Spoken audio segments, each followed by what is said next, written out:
This is Vanessa Calloway, and you are listening to Vitamin D with Dawn Dai. It's a good day to be with Dawn Dai. Get your vitamin D right here with me and get excited about your life. How are you doing today? I am doing great. It's a beautiful day here in Atlanta. And yeah. I hear you saying that you're living in Los Angeles, and I think we actually crossed paths a couple of times.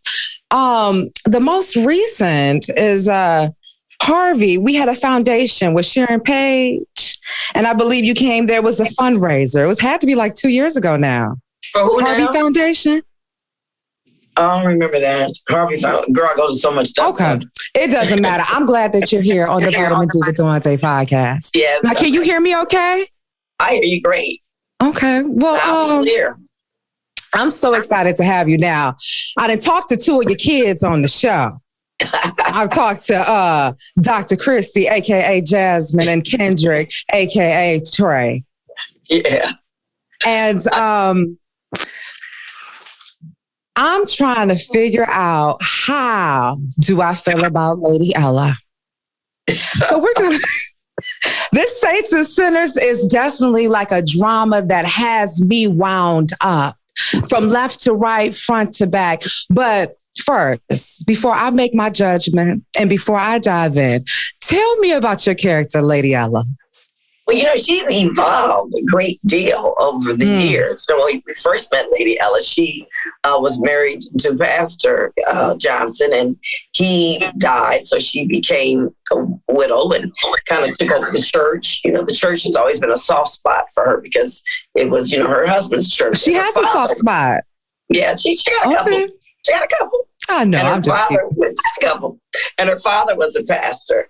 And then, of course, when her mother was introduced in season 2, that was a whole dynamic where you saw her, her mother was the only person who kind of could make her feel like a little girl, make her feel insufficient and insignificant, and unaccomplished. Her mother could just look at her and it just melts her. So, of course, when we see Lady Ella in the world, her world around Cyprus, she bullies people. Basically, she's a bully.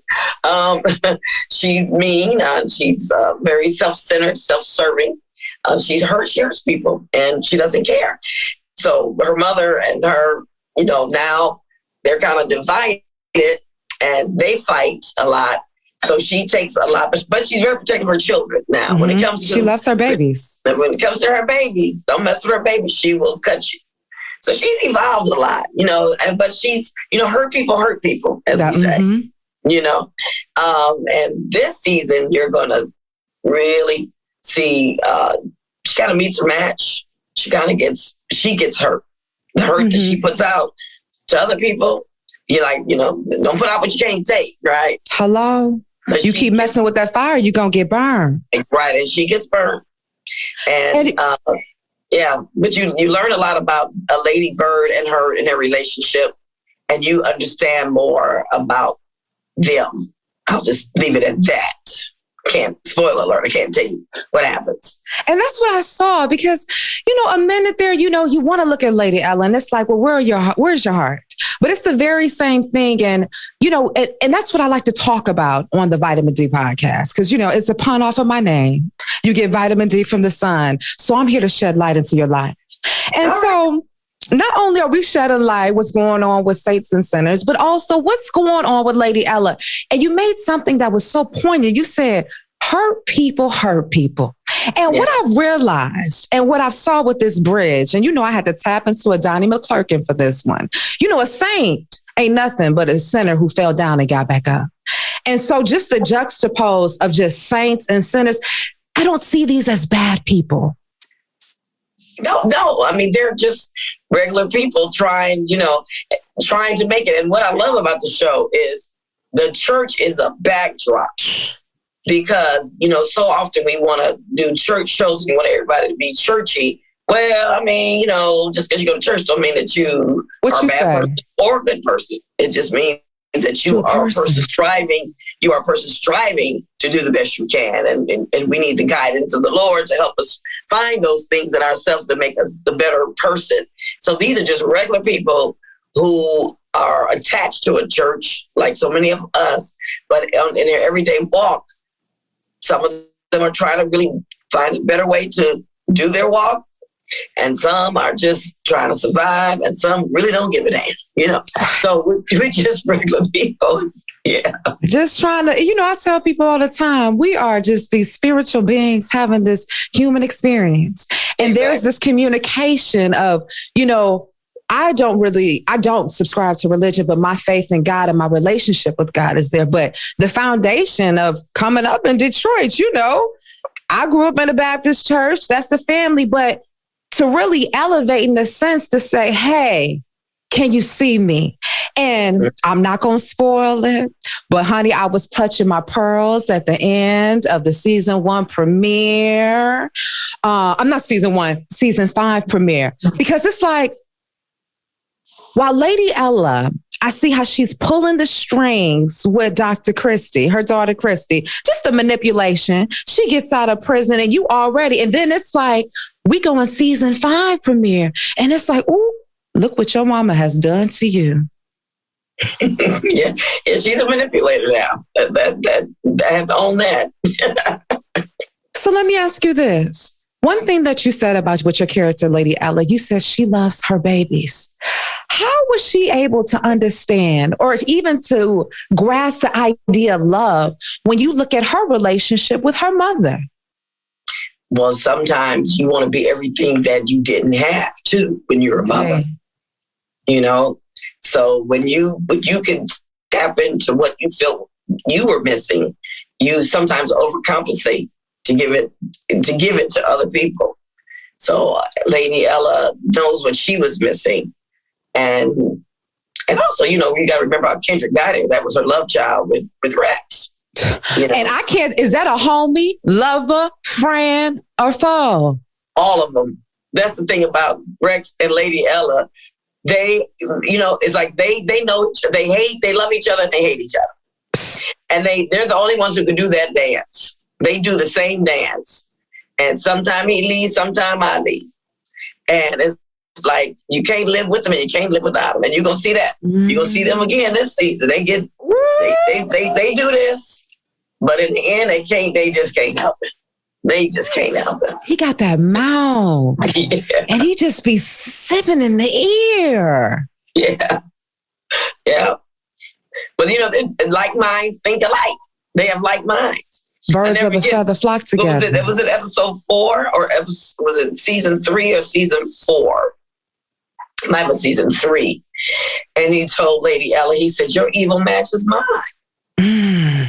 He was trying to let her know, you just like me, Ella. You try to act like you're not like me. But I directed that episode and that scene. I directed that episode and it was a scene where we were having dinner.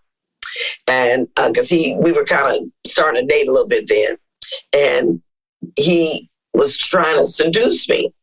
And he let me know. He said, your evil matches mine. Oh. So is she scared of him? Oh, no. He's the only one that, in a strange way that she really knows. And she trusts him because she knows who he really is. Come on. Wait a minute. I felt that. Go ahead. No, so she knows him, and she knows what he's capable of. And she knows that he's always going to come to her rescue. And he always does. Even when he swears he's through with her, that's the first person she calls to save her is Rex. And he always does. So no, she's not scared of him.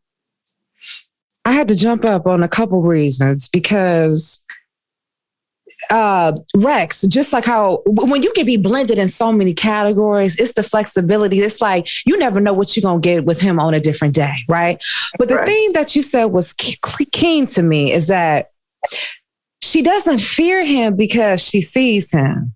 And it makes me think of when you think about fear overall, it's false evidence appearing real. And I tell people all the time, even when you talk about being your best self and stepping into something, if I see you, what can you do to me? I know which angle that you're coming to me. Exactly. When I lived in New York, that was one thing that I felt like I really got my gangster card up because just walking around, New York taught me a sense to see. I'm walking down the street on 145th. I see you. How you doing? And I think in life, if we come in that disposition, if just to head something head on, fear ain't got nothing on me because I see you, boo. Mm-hmm. Yeah. Yeah. So my thing is this. Why does she have to keep Rex around? Because he knows where all her body's buried. He got most stuff on her. Just like she know him, he know her. And now they say you keep your friends close, but your enemies closer. You know, and then there's a sickness with them. They have to have each other. Mm. They don't want each other the way other people want each other. And Lady Ella plays with him. She messes with him all the time. She just strings him along, poor little thing. Honey, I said, Mrs. Calloway is holding. When you came in there with your lingerie, you threw it off. Rex even forgot what was going on. Yeah. And it's just so interesting that they say, like a way to a woman's heart is through her ears, and a way to a man's heart is through their eyes. And I see how you guys are doing this dance that you're saying with one another. So when we talk about Lady Ella, and without giving too much, where is this going? And ultimately, what does she want? You know, Ella really wants to be loved. That's really her biggest problem. She keep pushing everybody away. She really wants to be loved. And she wants that love of a father. And, you know, that kind of love, the love of a mother, you know, where you see the dynamics between her and her mother, you know, she just wants to be loved. And like we said, her people hurt people. So she is pushing people away because she's hurt. But she meets her match this season, and she's hurt. So the hurt that she's inflicted on other people, she gets one even better, and it crushes her. Really? Because of the person that the hurt's coming from, that inflicted the pain. Who did she let hurt her like that? I'm going to say that. The person inflicting the pain, it hurts even more because of who it is and what she thought it was going to bring to her life. Oh, that expectation. Yeah. She thought that this person was going to help change her life. And just like everything else, she gets played. So wait a minute. Okay. You can't tell us what is going on. I can't tell you what. Keep watching because those episodes are coming up. And the other episode that you're going to really need to see, and I can't remember which episode it is this scene with Lady Bird and Lady Ella. And it's Donna Briscoe, who plays my mother, does a beautiful job in this scene. It's a beautiful scene. And you really will find out a lot about Lady Bird and Lady Ella and why they are the way they are. And it's going to all reveal, it's going to reveal a whole new side of things. And it's going to give you a whole different understanding of these characters. That's all I can say. I came at the premiere of season 5 and I thought I got something because I'm looking at Lady Bird and I'm like, it's just people in the church, this whole having to put on, you know, trying to hold up to a certain standard, rather than it's just like, let God do that work. And why don't you just do you and just be human? Exactly.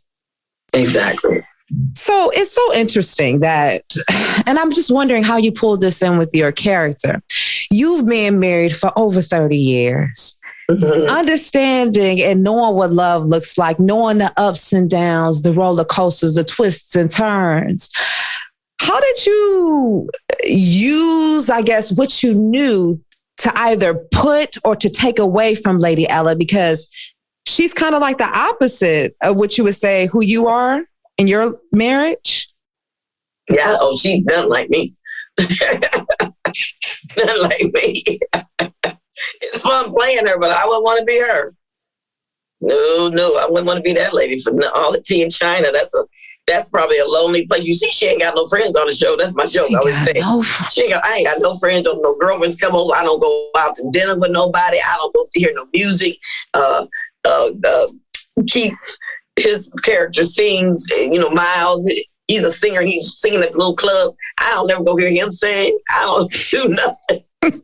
So she's lonely, but there's a price to pay for when you are not a nice person to people, and you don't, bring people into your environment and share and loving and kind. It's a price to pay. So no, I wouldn't want to be her.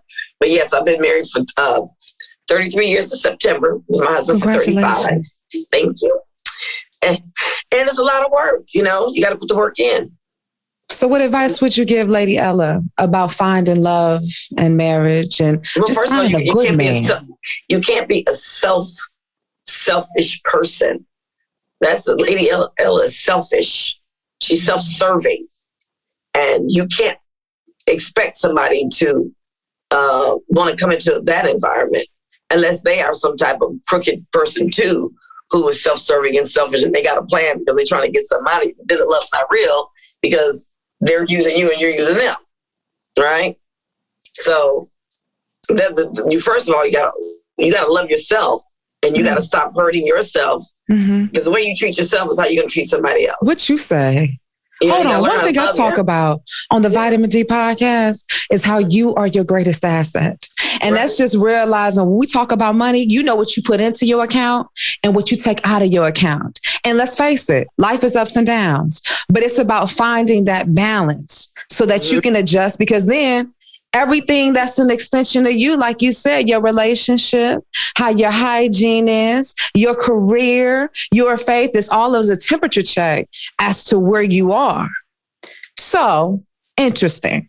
𝘠𝘪𝘵𝘩 has said it in a song. She said, love is not about how much you can take, but how much you can give. Stats are showing folks ain't getting married how they used to. Now, I'm a millennial. Yeah. I'm in my 30s. I think to myself, well, what is it? You know, people said that marriage, people stepped into it for love, but is it unfair to say that probably then, or, you know, years prior, it was a business exchange? Because I may have stayed through your BS because I didn't have a job. I had to think about the livelihood of my family. But when you talk about millennials nowadays, we are ambition. We're going after our dreams. So if I'm not here for the BS, I can survive without you. What are your thoughts? Well, I mean, you know, everybody has the right to feel and do what they need in their lives. But I'll say this, there's no relationship that's not going to have a challenging moment or two or a compromise. So if you say, oh, I don't need you because I got my own money, and that's cool. But is that what you want? Do you want to be by yourself? Do you want not to have children? Do you want not to have a family? And a lot of people want that. So if that's what you want, that's good. But if you want a union that's going to mean something, especially down the road, if you want a union that's going to produce children, yeah, that's some BS you going to put up with, you know? But guess what? There's some BS he going to put up with about you too. That's right. You know, you got to bring more to the table than just an appetite. So how are you building? Caught it. Are you guys trying to build together? Because, yeah, there's going to be some stuff that goes down. And now what level of degree, I mean, you know, I can't speak on that. But every marriage is different. But if you think every day is going to be lovey-dovey and you rubbing feet together every night, no, it ain't like that. Love changes. And you've got to be able to change with the love. Now, that doesn't mean that's a bad thing. Love changes doesn't mean it's a bad thing. It just means that as you grow, love means different things to you. It provides different things. It feels a different way. And you grow with that. And if you don't sometimes, then that's what breaks people up. People change. Doesn't mean that it's a bad change. But the person that you met at 30 or whatever, and you get married, this not going to be the person you're going to be with 20 years from that. And you won't either. And if you are, then something's not right. Oh, come on. Something didn't happen. If you're that same person he married, you know, then there was some growth that you missed, you know, so it's going to be change, and that's okay. And so when people say, oh, I don't need to be bothered, I got my son, I got my own money, and okay, I got my own money too, and I'm married, I make my own money, I make my own living, but it's better to share it, and it's more fun to plan together, you know, it's more fun to be with, you know, the love of my life for me, than not. So when other things occur, you deal with it. You just kind of chalk it up as what it is and keep it moving. So I'm lucky I haven't had to put up with any BS in my marriage. You know, we'd be pretty cut and dry. But yeah, I don't like him sometimes. He get on my nerves. Sometimes he probably don't like me, And sometimes I get on his nerves. But we love each other all the time. So how did you, or when did you know that with your husband? The moment I looked at him, I knew. We went on one date and we've never been apart. The moment I just knew, especially after that first date. Well, what happened? It was just a feeling. It was a conversation. Wow. It was just, and we went on one date. We never broke up. We never almost broke up. And a year and 8 months later, we were married. It just was going that way. And it was obvious to him. It was obvious to me. So we didn't fight it. And I was 29. Amen. Yeah, I was 29 and he was 26 when we met. Wow. Yes. And by the time we got married, I was 31 and he was 28. Something that stood...